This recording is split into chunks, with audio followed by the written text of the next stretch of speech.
So, do you hear people say, trust your knowing, and you don't know what that means? I mean, you know what it means, but you don't know actually how to do it in your heart, in your body. I have a lot of women who tell me they don't know how to trust themselves anymore, that they want to make the best decision in their relationship for themselves, maybe for their children, for their partner, but they just don't know how to hear what is happening, like what their knowing is. They don't know what it means to say, well, listen to your heart, listen to your instincts, listen to your knowing.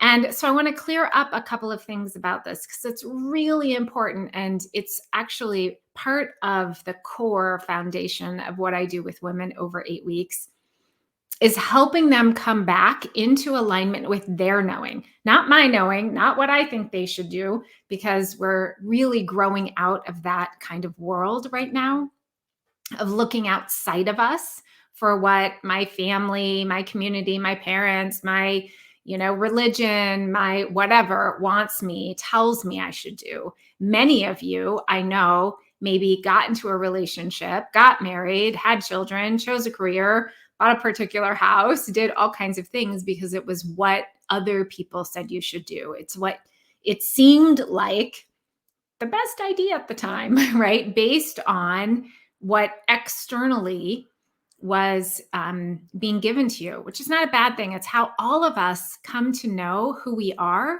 is to know who we're not, right? So there's such value in contrast. Such value in contrast. Contrast is black and white. I know what black is because I know what white is, right? I know what dark is because I know what light is. And so we need both. One is not bad or good. We need both of them. And so for many of us, as we are in our growth process as human beings, we make a lot of decisions based on what the external world thinks or believes we should do. That's your programming, right? There's nothing good or bad about that. We're all programmed to, depending on our religion, our culture, our background, our family, whatever.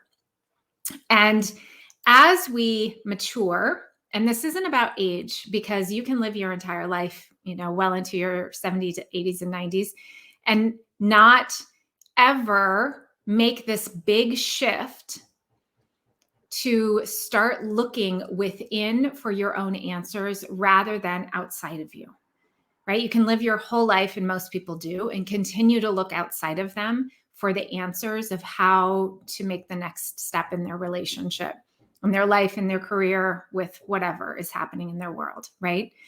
And part of maturation, in my humble opinion, and what I help guide women to, is to come back into alignment with their own internal knowing, to start looking within for answers about their relationship, about what is next for them with their career, with their child, how to show up with an aging parent, not from a place of shoulds, but from a place that's really deeply identified to their core with who it is that she is wanting to express herself to be, right? Who it is that you are wanting to express yourself to be in full integrity with that, not your should, what somebody else told you what to do with your marriage or your aging mother or whatever, right? And that's a path of maturation that many people choose not to do. As I do this work with women in their relationships and their marriages, more and more and more, what I realize, I've always known it's not for every person, because most people want a quick fix. They want to be told, do I stay married? Do I leave? Who's wrong here? Just tell me who's wrong. And I don't do any of that. What I do is help guide you back into your own knowing so that you can step out from a place of deep alignment. And here's what I know your 3 barriers are from listening to your deep knowing. Your barriers are anxiety, fear, and worry. Because every time you start intellectualizing something and it pulls out fear, anxiety, and worry, the doors slam shut to your intuition, to your knowing, to that part of you that is like, gets that glimmer, that whisper of what to do next. I realize I didn't introduce myself. I'm Jenny Glick. For those of you who don't know me, I'm a relationship mentor, former therapist who has shifted how it is that I work with people in a much more deeply, what I think of as spiritual and vital way of being in relationship with yourself, because we're here to fully express who each of us are as what I call a divine human being. And that full expression cannot happen if I get all of these program messages from people outside of me and I listen to them and say, oh, I shouldn't do that. That might hurt this person's feelings. So I shouldn't set a boundary. I've had so many women say to me, I knew I shouldn't get married the day I got married, but fill in the blank. Right. And it's not a bad thing. It's just, it's our walk as humans. This is just how it goes. This is our learning contrast. I learn how to make my next decision based on that old decision, right? I didn't listen to myself on my wedding day or a week before or a year before or 5 years since. And I'm still walking around with the guilt, fear, and anger, which prevents me from listening to and then acting on my knowing. Right? I was communicating with a friend of mine today about trusting that inner knowing. And he has never given birth to a child because he's a he and I have. And I was saying to him that, it was really a moment of initiation for me giving birth. This is my birth story, not for, I get everybody has their own choices and paths for how it is that we give birth, and we all get to do it in our own way. So, there's my disclaimer. Part of my path was as I walked through that day and a half of pain, I had a home birth and was shocked by the level of suffering that I experienced. It invited me to go deeper into my knowing.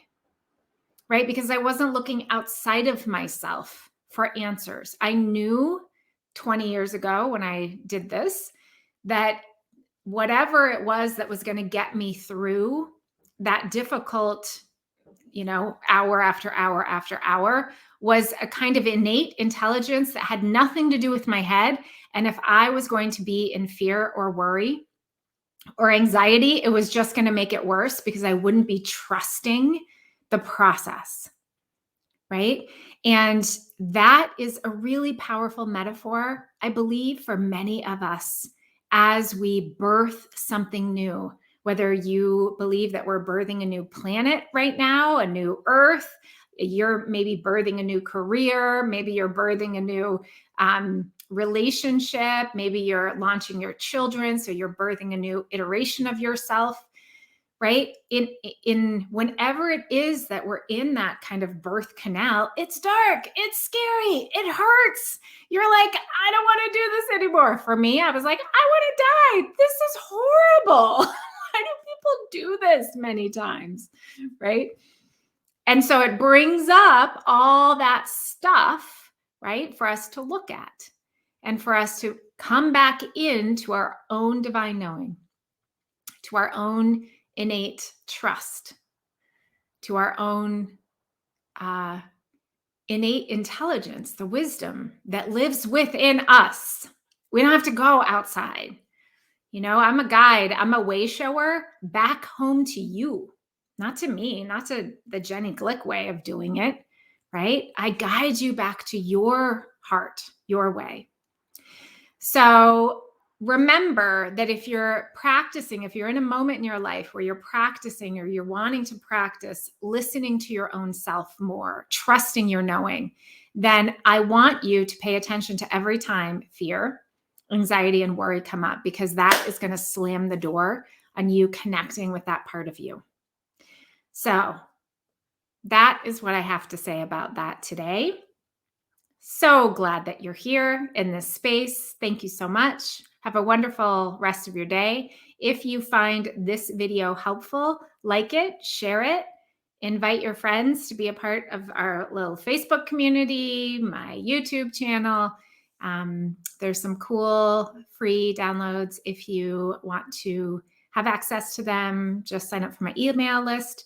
And I am enrolling right now in my 8-week self-study course. So it's an online course. You get to do it at your own pace.